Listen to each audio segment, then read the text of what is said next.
Is the light on in the bedroom? I should probably check. My God, you cubs are still awake. It's nearly 3 o'clock in the morning. You should have been in bed hours ago. Oh, don't tell me you're in bed. You know what I mean. You should have been asleep by now. Uh, since your parents haven't gotten back, I'm still here.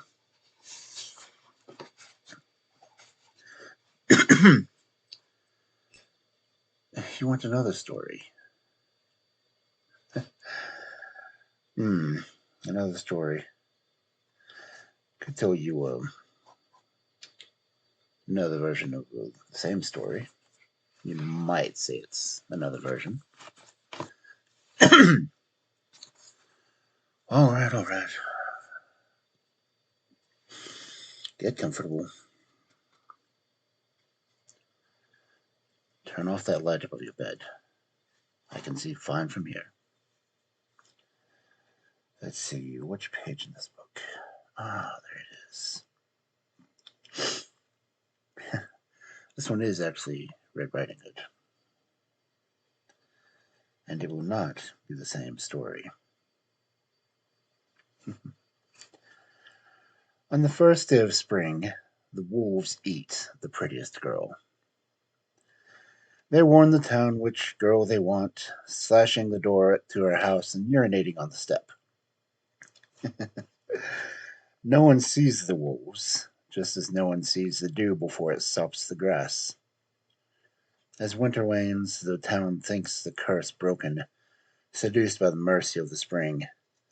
But then the marking comes. Sometimes a few weeks before she will be eaten, sometimes a few days, for wolves decide on a prey in their own time. But once a girl is chosen, she is theirs. Neither child nor family can appeal. On the eve of spring, the wolves howl for their meal, and the town marshals her to the edge of the forest and sends her in. Fail to deliver her, and worse things will come than the loss of a pretty girl, though no one knows what these worse things could be. Soon the second howl echoes in the forest's belly. Quieter, sated, the wolves' work is done. The people disperse, the girl forgotten, a price to pay for time unfettered. But spring lurks, another year gone. Houses shudder despite the haze of the sunsets, the sweet riot of blooms. Mother and father sit, lips cracked, nails torn, watching the girl as she gnaws off the last meat of a bone, her tusset hair dipping in the circle, and yeah, her russet hair dipping in the juice circling her plate. They didn't think she'd be trouble, born with spindly limbs, a pig nose, and peasant brown skin, a muddy reflection of her makers. They were sure they'd have her for life, but beauty, like wolves, takes time to settle on its own choice, a slow, cold horror seething in the mother's heart. The girl's eyes deepen to sapphires, her skin shines like honey, her neck unfurls with the imperialness of a swan. Still, the mark on the door surprises her. She was ordinary too long. Beauty came like a melody.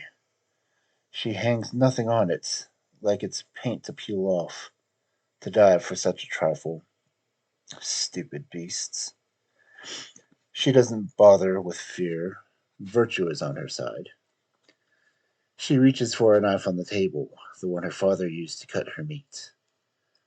The steel teeth silver slaver, she wipes it clean, grease spotting the cape she's knitted for the occasion. Red as blood, bright as fire. She's asking for it. Wearing that in the forest? But there's no hiding from wolves. Might as well make it quick. The knife heaves in her hand. Where to keep it? I need a basket for grandmother, she announces. Her mother says nothing. Her father keeps eating. Grandmother's house is the river, Oh, it's across the river, the girl says. I'll send word once I'm safe. The mother gets up, holds her breath as she collects hard royal, soggy fruit and acrid cheese. The father gives his wife a look. Food wasted on a futile mission. But there's no arguing.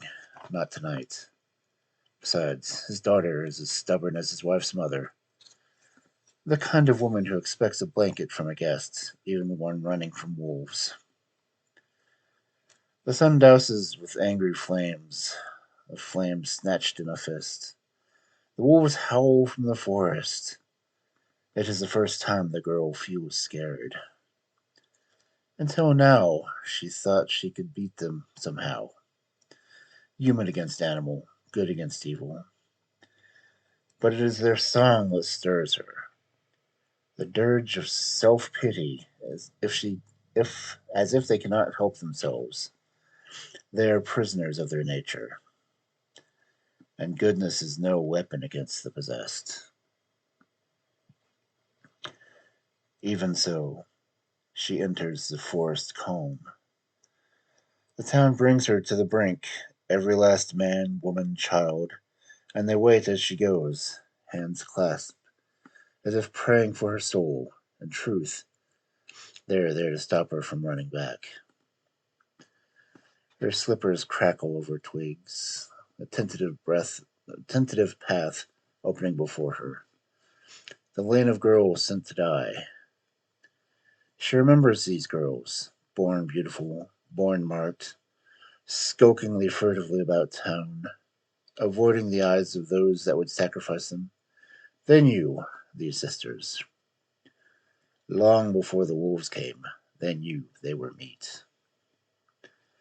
The path narrows, trees snatching at her. She's used to paths closing off.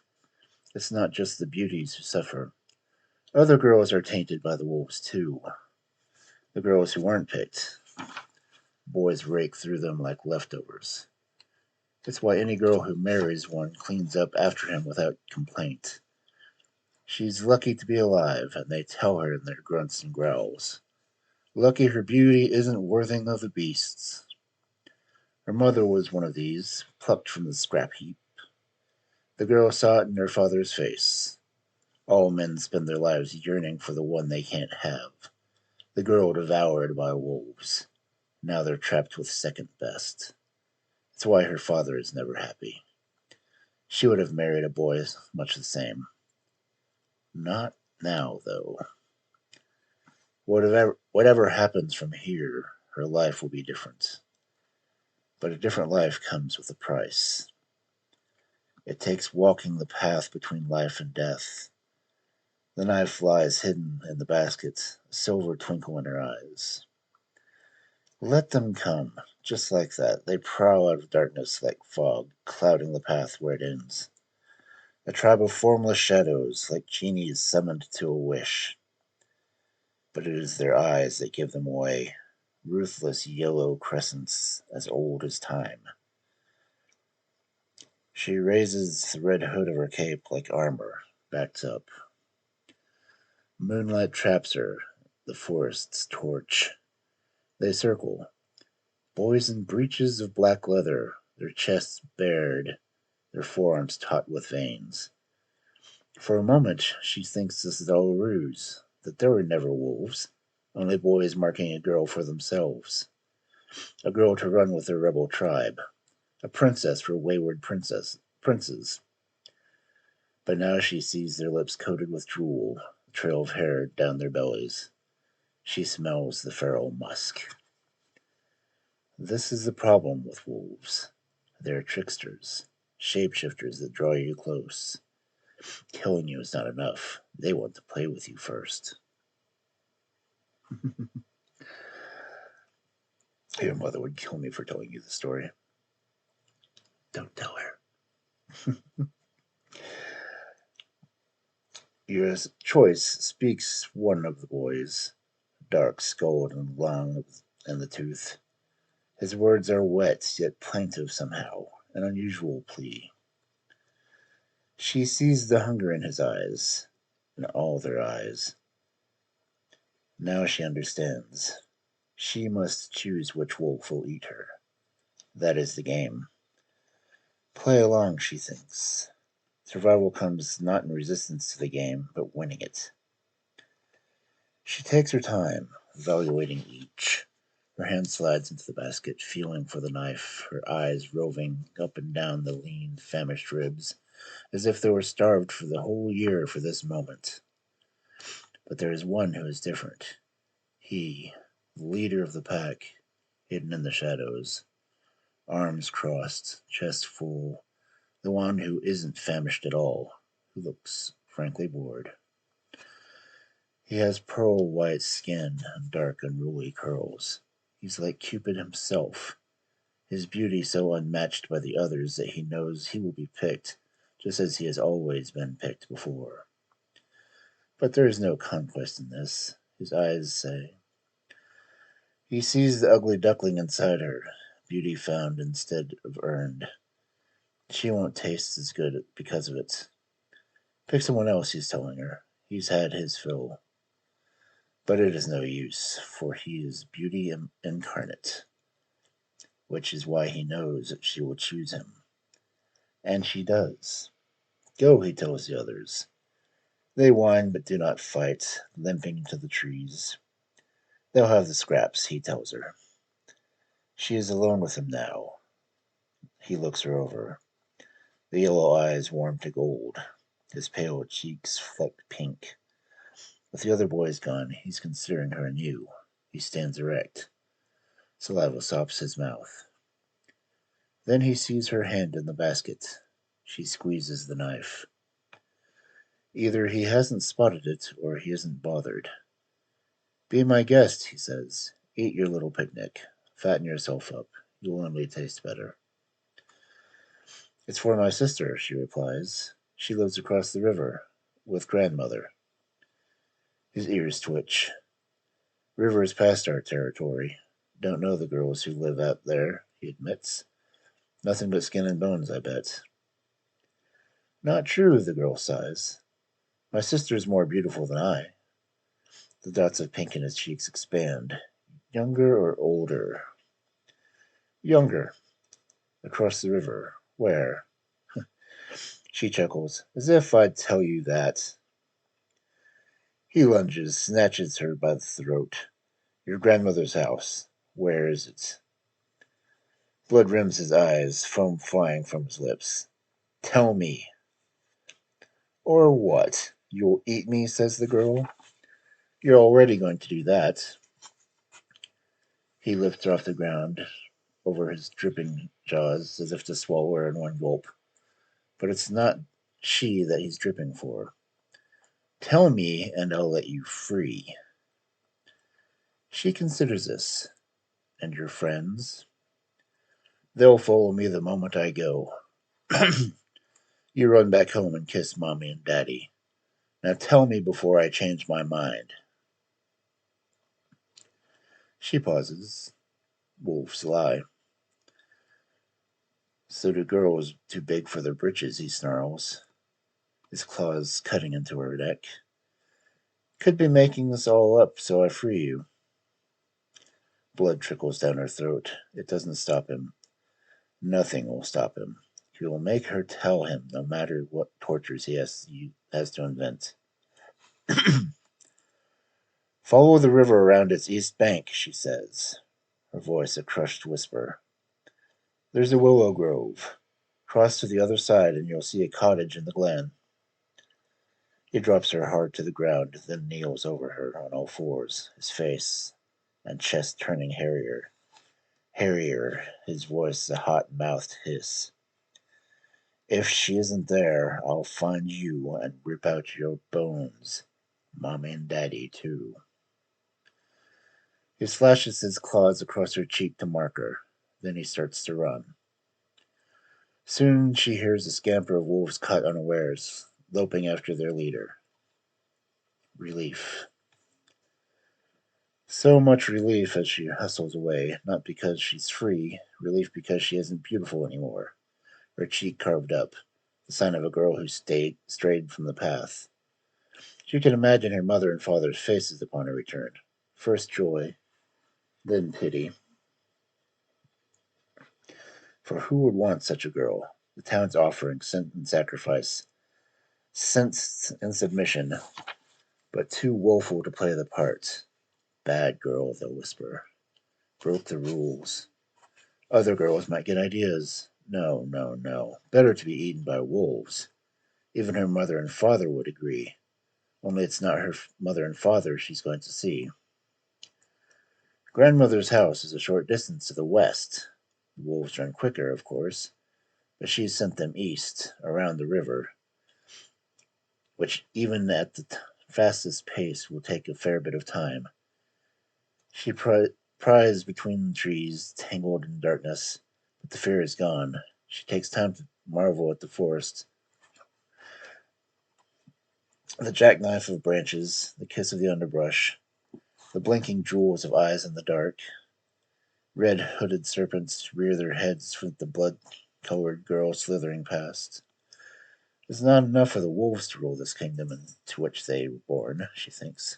They want more, a suffering of innocence, a thrill of entitlement, a plunder of something they're not meant to have. Careful, she reminds herself, sensing she's slowed. A ravenous male moves faster than a girl thinks. Soon she hears the burbling of water. The river batters her gently as she fords the shallows. Fish catching at the tail of her hood before she lets them free. Through the hickory grove and past the fern field lies the red-leafed clearing and the old wood cottage. Its two small moonlit windows glowing like eyes, the eaves coated in gray moss like fur. She's only been to grandmother's house a few times, and that last long ago, but she still remembers the way, like a cat that knows the way home. Knock, knock. She does it quietly in case the wolves have spies. Knock, knock. The door is open. Grandmother's there, her face a shriveled prune, her bee-colored hair waxed short. She has a fat scar under her eye, her mouth twisted in a scowl. She takes one look at her granddaughter, sniffs at the wounds on her cheek. Come inside, she says. Follow the trail of spittle through the willow grove. The ring of wolves surround the house, backs arched, teeth gnashed, starving for scraps their leader promised. They are they're tired, resentful of a fine meal given up. They would revolt if they had a spine. The leader bides his time, rising onto 2 feet, shaking off dirt as his fur recedes, combing his cupid curl hair as he approaches the door. Perfect gentleman caller. The door is open for him. He enters lightly, his pale, hairy feet scrape along floorboards. He isn't used to working for his supper. He isn't used to being upright. But there is thrill in it, pretending to be tame. A fire casts a watchful glow over the room, spitting sparks at him. Snap, snap, snap. The house is old and stale, nothing worth noticing. A thick old broomstick, a bluebird clock out of rhythm, a blanket over a lump in a rocking chair, an empty basket on the table, some crumbs of cheese. But it is the bed in the corner that is fresh and full, a figure shrouded in milk white veils. Who's there? She says. Your prince, he says. Come closer. He obeys, his mouth is silvery wet. My, what wrinkled skin you have, he says. A witch's spell, better to hide my youth and beauty. Come closer. But what cloudy eyes you have, he says. The better to see into a prince's soul. Come closer. But what shriveled lips you have, he says. The better to kiss my prince with and break the spell. The veil of the bed falls. The boy kisses grandmother's lips, thirsty for his reward. Yet no spell was broken. Instead, old bones crack. She cackles in his face, laughs and laughs and laughs. She sees what he really is, an impotent beast. His eyes so jagged he bares his teeth, the mask of a boy ashamed. She knows what that means. He'll kill and kill until he's drunk, until he forgets what he's done. One leap and he's on the bed. Skin become fur, boy become wolf. Should have checked that rocking chair. The knife impales his heart he spins in shock, faced with a girl in the hood, red as his blood, and more beautiful than he remembered. His cry sends the other wolves running in, but they are too starved to fight. Grandmother bashes them with her broom. Snap, snap, snap. Together they fall, these wicked changelings, howling to their death. But triumph and disaster often ring the same. Far away, villagers leave the forest, trusting their sacrifice complete. Each year, a new girl is marked, her door slashed with warning. On the first day of spring, she hears the wolves call. The villagers marshal her to the forest. She kisses mother and father goodbye. Quavering, she goes into the dark, follows the path like she's told. But at the end of the path, there are no wolves. Instead, she finds a house filled with girls just like her. Beauties who've left beauty behind. An old woman brings her to the table. Girls gather around, join hands like a pack. The old woman smiles beneath her red hood. She was a girl too once. Together, they raise hands and howl.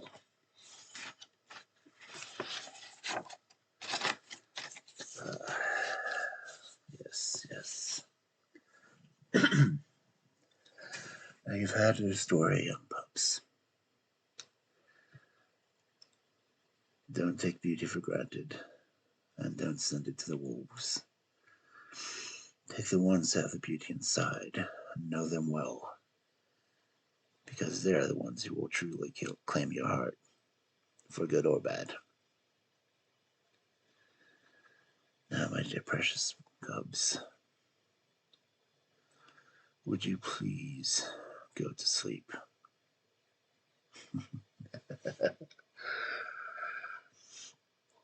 Good night.